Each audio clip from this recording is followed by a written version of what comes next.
పేరు పేరున నమస్కారం తెలియజేస్తా ఉన్నా. నిజంగా ఈరోజు కేసీఆర్ గారి జన్మదినం రాష్ట్రం అంతా కూడా ఒక పండగలాగా జరుపుకుంటా ఉన్నారు.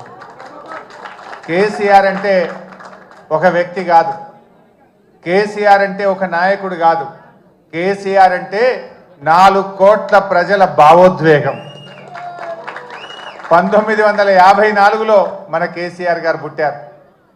ఇప్పుడు 2024 25వ సంవత్సరం. అంటే కేసీఆర్ గారు పుట్టిన 2 ఏళ్లకే ఉన్న తెలంగాణను ఆంధ్రాలో కలిపింది ఆనాటి కాంగ్రెస్ పార్టీ. 1969లో మలిదశ తెలంగాణ ఉద్యమం వచ్చినాడు కేసీఆర్ గారి వయసు 15 సంవత్సరాలు. 15 సంవత్సరాల వయసులో ఆనాడు 69 తెలంగాణ ఉద్యమంలో పాల్గొని జై తెలంగాణ అని పోరాడిన నాయకుడు కేసీఆర్. ఆ తర్వాత తెలంగాణ ప్రాంత నాయకులు ఇష్టమున్నా లేకపోయినా ఆ ఆంధ్ర పాలకుల పార్టీల చేతుల్లో వీళ్ళందరూ కూడా పనిచేస్తూ వచ్చారు. కేసీఆర్ గారు కూడా తెలుగుదేశంలో పనిచేశారు. ఎప్పటికప్పుడు తెలంగాణ కోసం పార్టీలో ఉంటూనే మాట్లాడుతూ వచ్చారు.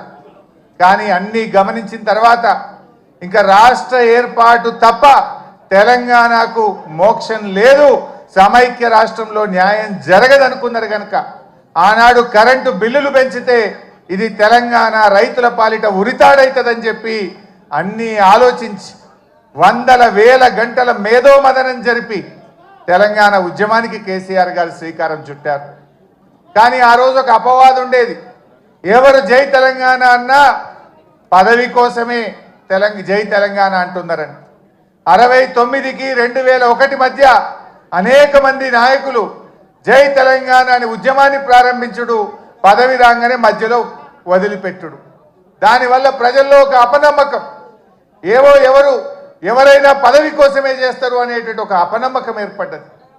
ఆ అపవాదును తొలగించడానికి ఆనాడు 3 పదవులను గడ్డిపోచలాగా త్యజించి తెలంగాణ ఉద్యమాన్ని ప్రారంభించాడు. ప్రజల్లో నమ్మకాన్ని కలిగించిండు మన కేసీఆర్. డిప్యూటీ స్పీకర్ పదవిని, ఎమ్మెల్యే పదవిని, రాష్ట్ర కార్యదర్శి పదవిని అన్నింటికి కూడా రాజీనామా చేసి ఆ రోజు ఉద్యమాన్ని ప్రారంభించి ప్రజల్లో ఒక నమ్మకాన్ని కలిగించారు.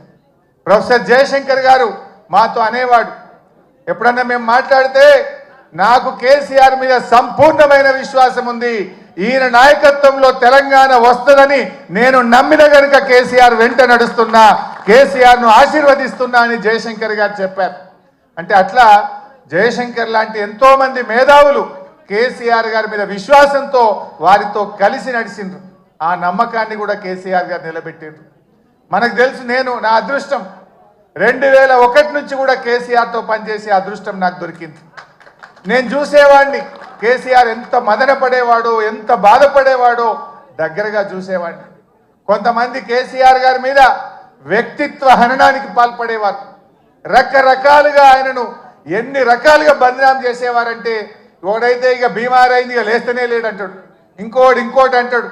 ఎన్ని రకాలుగా వేధించినా, బాధ పెట్టినా, వ్యక్తిత్వ హననానికి పాల్పడినా మొండి ధైర్యంతో ఆయన పోరాటం చేసిండు, తెలంగాణ వైపు అడుగులు వేసిండు. That is KCR. ఎక్కడ బాధపడ్డా, కుంగిపోయినా, వెనకడుగు వేసిన, పదవులకు ఆశపడినా ఇవాళ మనం తెలంగాణలో ఉండేవాళ్ళం కాదు. ఇవాళ తెలంగాణ వచ్చిందంటే అది కేసీఆర్ గారి మొండి పట్టుదల, ధైర్యం, ఆయన పోరాటం వల్ల ఇవాళ తెలంగాణ వచ్చింది. నవంబర్ 29, 2009 ఇది ఇవాళ డిసెంబర్ 17 ఫిబ్రవరి 17 మనకు ఎంత ముఖ్యమో నవంబర్ 29 కూడా చరిత్ర పుటల్లో అంతే ముఖ్యమైన దినం. ఆనాడు కేసీఆర్ గారు ఇంకా లాభం లేదు, కేసీఆర్ చచ్చుడో తెలంగాణ వచ్చుడో, అయితే తెలంగాణ జైత్రయాత్ర లేదంటే నా శవయాత్ర అని చెప్పి ఆమరణ నిరాహార దీక్ష కూర్చున్నటువంటి నాయకుడు మనం చూసాం. గాంధీజీ గారి సత్యాగ్రహం చూసాం, పొట్టి శ్రీరాములు గారి ఆమరణ దీక్ష చూసాం. మరి నాడు కేసీఆర్ గారు కూడా ఆమరణ నిరాహార దీక్ష కూర్చొని ఢిల్లీ పీఠాన్ని కదిలించి డిసెంబర్ 9, 2009 ప్రకటన వచ్చిందంటే అది కేసీఆర్ గారి దీక్ష ఫలితం అని కూడా మనం గుర్తు చేసుకోవాల్సిన అవసరం ఉంది. నిజంగా ఆయన ఆ రోజు దీక్ష పూనుకోకపోతే ఇవాళ తెలంగాణ ప్రకటన వచ్చేదా? ఎవడెవడో ఏదో మాట్లాడుతున్నాడు.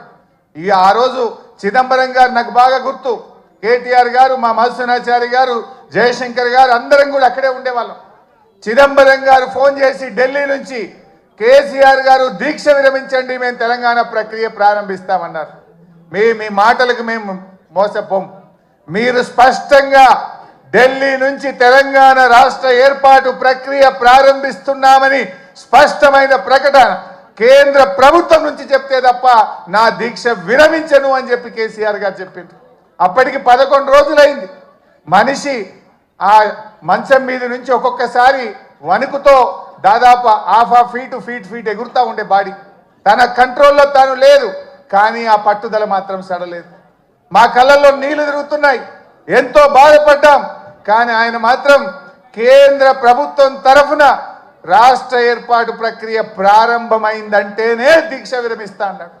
ఆ రోజు మీరే రాసి పంపండి అంటే జయశంకర్ సారు తన స్వహస్తాలతో తెలంగాణ రాష్ట్ర ఏర్పాటు ప్రక్రియ రాసి ఢిల్లీకి పంపిండు. గదే చిదంబరం గారు ఢిల్లీ నుంచి అనౌన్స్ చేసింది. అది ఆ రకంగా తెలంగాణ తెచ్చుకున్నాం. తెలంగాణ తేవడమే కాదు, తెచ్చిన తెలంగాణను, అప్పుడే పుట్టిన బిడ్డను కన్న తల్లి ఎంత ప్రేమగా పెంచుకుంటుందో కేసీఆర్ గారు 10 ఏళ్లలో తెలంగాణను ఒక తల్లిలాగా తీర్చిదిద్దాడు. ఒక తల్లిలాగా, ఒక తండ్రిలాగా ఈ తెలంగాణను బంగారు భవిష్యత్తు వైపు అడుగులు వేసింది. ఏ తల్లైనా పుట్టిన బిడ్డను నాకంటే గొప్పగా ఉండాలని, బంగారు భవిష్యత్తు ఉండాలని ప్రతి తల్లి తన కొడుకు కోసం, తన బిడ్డ కోసం తపిస్తుంది. అలా కేసీఆర్ గారు ఈ సాధించిన తెలంగాణను సాగునీటిలో, విద్యుత్ రంగంలో ఏ రంగం తీసుకున్నా ఈ దేశానికి రోల్ మోడల్గా, అన్ని రాష్ట్రాలకు ఒక మోడల్గా, ఒక దిక్సూచిగా తెలంగాణను తయారు చేసింది. కేసీఆర్కు తెలంగాణకున్న బంధం ఇది పేగు బంధం, తల్లి బిడ్డల బంధం. కేసీఆర్కు తెలంగాణ ప్రజలకున్న బంధం. కొంతమంది తెలిసి తెలియక మాట్లాడుతుంటారు, కానీ కేసీఆర్ ప్రతి నిమిషం తెలంగాణ కోసమే ఆలోచించిండు. ఈ మధ్యలో రేవంత్ రెడ్డి మాట్లాడుతుండు, నేను 2020 మ్యాచ్లు ఆడుతున్నా అంటుండు. నువ్వు 2020 ఆడతావేమోగా, నువ్వు 2020 ఆడవు. వాస్తవంగా నువ్వు 2020 దేనికి ఆడతావు అంటే పైసల కలెక్షన్కి ఆడతావు. అసలు నువ్వు ఆడే మ్యాచ్ అంతా కూడా తొండి, నీదంతా తొండి మ్యాచ్ ఉంటుంది, తొండి ఎగ్గొట్టే మ్యాచ్. ఏంది నీ మాటల్లో తొండి, హామీల అమలులో ఎగ్గొట్టేది ఉంటుంది నీ దగ్గర. కానీ కలెక్షన్లో మాత్రం 2020 ఆడతావు నువ్వు. ఎందుకంటే నువ్వు ఎన్ని రోజులు ఉంటావో నీకే తెలియదు. ఆగమాగం ఉండవు నువ్వు. దీపం ఉండగానే ఇల్లు చక్క పెట్టుకోవాలని 2020 కలెక్షన్ స్టార్ట్ చేసినావు. కానీ కేసీఆర్ అన్నీ ఆడతాడు. ఆయన టెస్ట్ మ్యాచ్ అయినా అద్భుతంగా ఆడతాడు, వన్డే అయినా అద్భుతంగా ఆడతాడు, 2020 అయినా ఆడతాడు.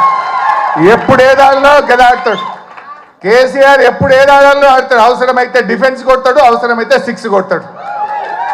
కానీ ఇవాళ తెలంగాణ ప్రజలు ఏ పల్లెల్లో పోయినా, ఎక్కడ పోయినా ఏమంటున్నారు? మళ్ళీ కేసీఆరే రావాలి, మా కేసీఆర్ మాకు కావాలి అని ప్రతి నోట. ఇది నేనేదో ఉపన్యాసం కోసం చెప్తలేను. కారులో పోతా ఉంటే సిగ్నల్ పడితే పాపం ఉన్నది, ఇట్లా తలుపు కొట్టి అద్దం దించి సార్ కేసీఆర్ కావాలి, మళ్ళా మనమే రావాలి, వీడు బాగలేడని. అది ట్యాక్సీ డ్రైవర్ కావచ్చు, ఆటో డ్రైవర్ కావచ్చు, అది ఎవరన్నా కానీ, ఆ రోడ్డు మీద పోయే పిల్లలు కావచ్చు, మళ్ళీ కేసీఆర్ కావాలని మాట్లాడుతున్నారు. ఇది ఈరోజు తెలంగాణ సమాజం కోరుకుంటుంది. ప్రజలకు అర్థమైంది.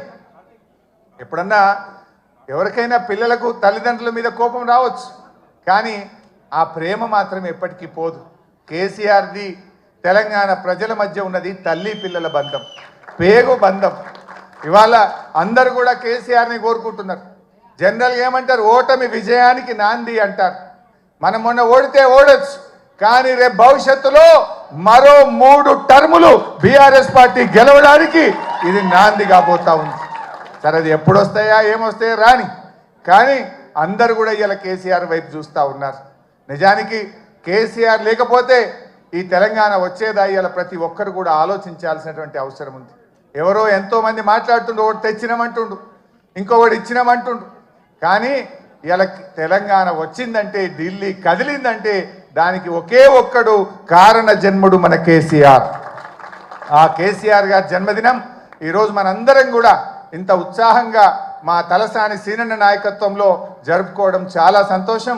సీనన్న గారిని ఇంత అద్భుతంగా ఆ పాటలు కానీ ఈ కార్యక్రమాన్ని ఇంత అద్భుతంగా నిర్వహించినందుకు హృదయపూర్వకంగా సీనన్నకు నేను కృతజ్ఞతలు కూడా తెలియజేస్తూ మరి నాకు ఈ అవకాశం ఇచ్చినందుకు ధన్యవాదాలు. జై తెలంగాణ. ఇప్పుడు దయచేసి మన ముఖ్య అతిథి గారు మాట్లాడే ముందు ఈ కార్యక్రమానికి సహకరించి